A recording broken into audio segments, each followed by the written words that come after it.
Andito na nga kami guys sa hospital, so inaantay lang namin na kami yung tawagin saka kami papasok doon sa loob. Wala pang bandage yung paa niya guys kasi hindi namin nilagyan. So guys, kakauwi lang namin galing hospital, so wala namang masyadong guys, yung mild lang naman. Hindi naman malala, so nag-swelling lang talaga siya guys. Pero mga 2 weeks din siguro siya guys. Pero hindi pa namin yung nakuha yung yung ultrasound, yung x-ray niya. So ngayon, magluluto ako siguro ng okra fry. Kasi wala na siyang ulam guys.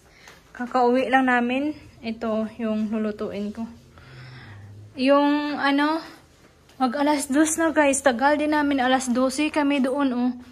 Mag alas 2 na. Ayan. Alas 2 na nga. So, tagal namin doon. Alas 12 kami. Nag-antay kami doon, guys. Alas 12. Is that no-need food? So, wala pa pala akong ice, guys. So, ibabad ulit namin to sa ice, yung paa niya. Tapos, lagyan ng gamot. Tapos, ilagyan ulit namin ng itong condition. Lagyan ulit namin ng not yet. Lagyan ulit namin ito guys para mag siya. So guys, hiwain ko lang itong mga okra na lulutuin ko. Ay, may may uod siya.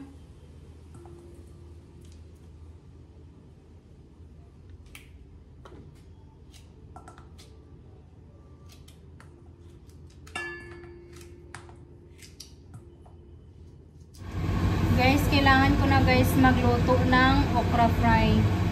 So, kailangan ko muna magpainit ng mantika. And then, ito is hugasan ko muna.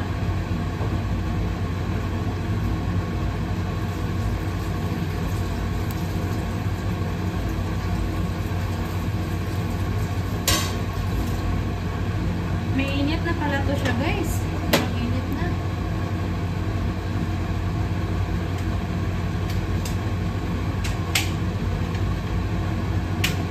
Lagyan natin siya guys ng jeera.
Tapos na rin ako guys magluto. So ayan na guys yung okra fry nila guys. Tapos yung kanin is iniinit ko lang. So guys, ganyan siya guys pag dito sa bahay. Wow! Nakaano lang siya. This fry is perfect. You know why? Because this color is still green.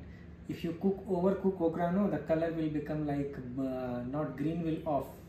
Green will be faded. So this is perfect. So, iniinit ko lang yung dal niya. Tapos ngayon is kakain lang ako siguro guys ng sardinas. Yung sardinas lang siguro ulamin ko kasi gutom na rin ako guys. Nagluto lang din ako ng pagkain niya, okra fry. Yan guys. Guys, Guys. This is my leg injured. So guys, habang nagluluto ako kanina ng veggie, yung okra fry ni Indiano guys, is nagluluto na rin ako ng banana cake. So ito guys yung banana cake guys. So guys, ito na yung aking ulam. Sardinas. Ang bilis lang, diba? So ito yung sweets ni Indiano. Kakalabas ko lang. So kain tayo guys, lunch. Alas 2 na. Mag alas 3 na. Alas 3 na nga guys, oh. Alas 3 na ng hapon. So, ayun lang guys. Kain muna kami. Bye-bye.